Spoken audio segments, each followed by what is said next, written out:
महाराष्ट्र नवनिर्माण सेना सुद्धा आमच्या सोबत आहे।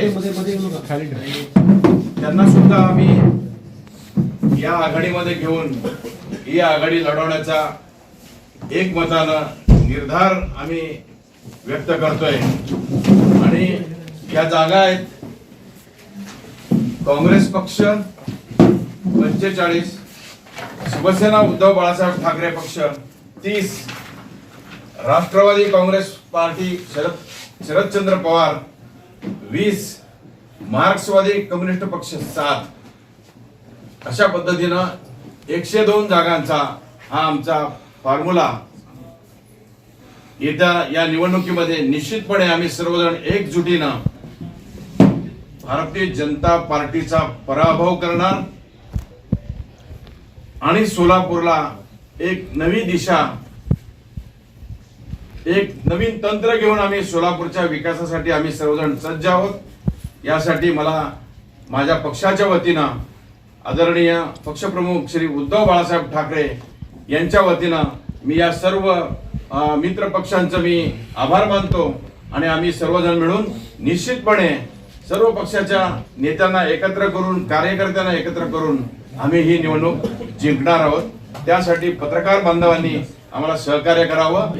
15 दिवस झाले आम्ही सोलापूर शहरामध्ये या ठिकाणी एकत्र येऊन लढण्याचा प्रयत्न करत होतो, पण त्याला आज यश आलेलं आहे। सर्वजण 2 पाऊल मागे सरकून आज आम्ही हे सोलापूर शहरामध्ये सर्व पक्ष एकत्र येतोय। 4 तारखेला आमचे नेते श्रीनिवास शिंदे साहेब व खासदार प्रणिताई शिंदेजी, खासदार धैर्यशील भैया खासदार मोहिते पाटील साहेब व आमचे कम्युनिस्टचे नेते आडम मास्तर साहेब 4 तारखेला यांच्या हातून आम्ही नारळ ह्या सोलापूर शिवसेनेचे खासदार ओमराजे निंबाळकर आणि खैरे साहेब हे सर्व नेते मंडळी येतील आणि 4 तारखेला आम्ही सर्व पक्ष मिळून या सोलापूर शहरामध्ये समोर येऊयात। भारतीय जनता पार्टी गेल्या 5 वर्षाखाली आणि हे 3 वर्ष 8 वर्षाखाली 2017ला इलेक्शन झाली होती आणि आता 2026 येते। 9 वर्ष झाले सोलापूर शहरा आणि राज्याला महानगरपालिकेमधून वंचित ठेवलं होतं। भ्रष्ट कारभार, सोलापूर शहराला दररोज पाणी देतो, सोलापूर शहरामध्ये स्मार्ट सिटीच्या नावाखाली भ्रष्टाचार, सोलापूर शहरामध्ये ओव्हरब्रिज, सोलापूर शहर स्वच्छ व सुंदर असे अनेक स्वप्न दाखवलेल्या, काही न करता म्हणजे लोकांचे स्वप्न दाखवून स्वप्न भंग करण्याचा भारतीय जनता पार्टीने काम केलेलं आहे। त्यामुळे आता आम्ही सर्वजण एकत्र येऊन एक पारदर्शक कारभार या सोलापूर शहराला देण्याचा या ठिकाणी आम्ही प्रयत्न करू। आम्ही सर्वजण आज एकत्र आलोय आणि ताकदीने आम्ही सर्व या ठिकाणी लढणार। आघाडीच्या माध्यमातून आम्ही सर्वजण एकत्र बसून आघाडी आज आम्ही इथं घोषित करीत आहोत। भारतीय जनता पक्षाच्या विरोधात लढताना एक जातीय आणि धर्माधर्मात भांडणं लावण्याचं काम चालू असताना सर्व धर्माला घेऊन सेक्युलर मतं विभागून जाऊ नयेत, त्याचबरोबर भाजप विरोधी सर्व मतं एकत्रित करून त्यांच्याशी मोठा लढा देण्याचं आम्ही ठरवलेलं आहे। आडम मास्तर साहेबांच्या नेतृत्वाखाली चेतन भाऊ नरोटे असतील, अस्मिताताई असतील, दासरे असतील, भारत जाधव असतील, मेजर असतील, सर्व आम्ही एकत्र येऊन चर्चा केली आणि आज या आघाडीची घोषणा करत आहोत। कुणाला किती जागा मिळाल्या हे महत्त्वाचं ठेवलंच नव्हतं।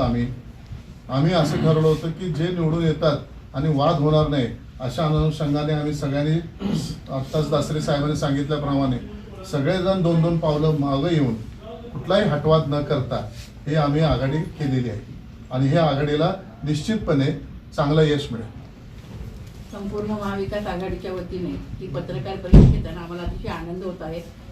गेली महिनाभर म्हणजे माननीय नेते चंद्रकांत रामजी खैरे साहेब आले त्यावेळेस आघाडी जाहीर केली, परंतु कुणाला किती जागा हे राहिलेलं होतं. आणि आज आम्हाला ह्या जागा जाहीर करताना आम्ही सगळेजण प्रत्येकाने एक एक पाऊल मागायला आलेलं आहे. कारण तुम्हाला माहिती आहे प्रत्येक पक्षामध्ये इच्छुकांची गर्दी खूप मोठी होती आणि प्रत्येकाचं आम्हाला ऐकणं गरजेचं आहे. कारण पक्षाच्या वतीने आम्ही समन्वय समितीमध्ये असल्यामुळे प्रत्येकाचीच आमच्या आग्रहाची मागणी होती प्रत्येकाची जागेची. परंतु निवडून येण्याचा निकष आणि सगळ्यांनी एक पाऊल मागं असं घेतल्यामुळं एक चांगल्या पद्धतीचा निर्णय आज इथे झालेला आहे. मला खात्री आहे की महाविकास आघाडीच्या माध्यमातून आम्ही या 102 जागांवर अगदी समर्थपणे लढून महापालिकेवर भगवा फडकू, सगळ्यांचा आमच्या महाविकास आघाडीचा झेंडा फडकू याची मला खात्री आहे. मनसे हे आमच्या अंतर्गत आम्ही त्यांना जागा लवकरात लवकर जे त्यांच्या सन्मान होईल त्या पद्धतीने आम्ही त्यांना जागा देऊ. कारण मनसे आणि शिवसेना अशा पद्धतीने आम्ही त्यांना जागा द्यायचं असं महाविकास आघाडीच्या बैठकीत ठरलेलं आहे. आणि त्याप्रमाणे महाराष्ट्र नवनिर्माण सेनेला सुद्धा आम्ही त्यांना आमच्यामध्ये सामावून घेऊ हा विश्वास मी इथे व्यक्त करते. किती जागांची मागणी झाली आहे त्यांच्याकडून? त्यांचं असं म्हणणं आहे की आम्हाला 5 जागा तरी द्या. आता पण त्यांचं म्हणणं असं आहे की तुम्ही त्यांना सांगितलं नाही तुमच्या कोट्यातून जागा द्यायचा आहे, त्यांना अंधारात ठेवून तुम्ही जाहीर केला असं त्यांचं म्हणणं आहे. नाही आता असं वाद पण झालाय बाहेर. असं नाही झालं. महाविकास आघाडीमध्ये असं ठरलं की तुम्ही त्यांना तुमच्या कोट्यातून जागा द्या.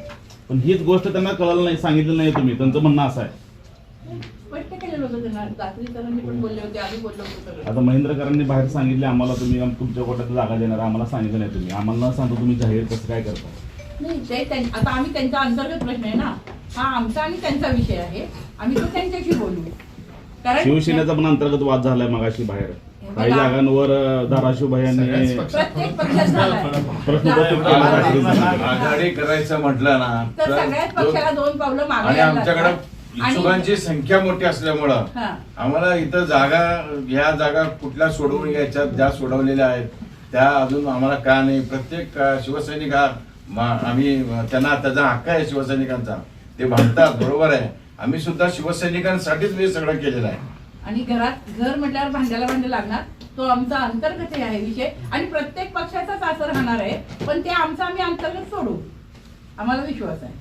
पण मनसेचे जे आहेत ते एबी फॉर्म वगैरे आलेले आहेत, तशा पद्धतीने लातूर असेल, सोलापूर या ठिकाणी एबी फॉर्म आलेले आहेत पक्षाचे. ते मनसेचा पण आमचा अंतर्गत विषय आहे.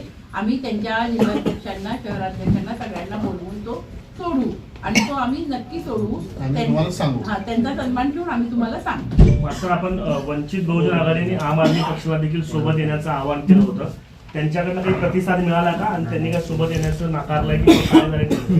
त्यांच्याकडे प्रतिसाद मिळाला नाही, आमचा प्रयत्न होता. प्रतिसाद मिळाला नाही. नॉमिनेशनला 3 दिवस राहिलेले आहेत. आम पार्टीला सुद्धा आम्ही अशा पद्धतीची विनवणी केली, आलेले नाही आहेत. आता जेवढे लोक आहेत त्या सगळ्याला एकत्रित करून महाविकास आघाडी म्हणूनही युद्धाच्या मैदानात उतरण्याचा निर्णय घेतलेला आहे. आणि मला विश्वास आहे की सोलापूर महानगरपालिकेमध्ये महाविकास आघाडीचा झेंडा फडकल्याशिवाय राहणार नाही. प्रत्येक प्रभागामध्ये मग काँग्रेसचे असतील, राष्ट्रवादीचे असतील, सेनेचे असतील किंवा आमचे असतील, हे सगळे एकत्रितपणे एकजीव करून त्याकरता 4 तारखेला एक मोठा मेळावा होत आहे आणि एकत्रितपणे जनतेला जाऊन आम्ही अपील करू. आणि मला विश्वास आहे की या भाजपच्या तावडीमधून सोलापूर महानगरपालिकेला मुक्त करायची वेळ आलेली आहे. त्याकरता तुम्ही सगळ्यांनी आम्हाला मदत करावं अशी विनंती करतो.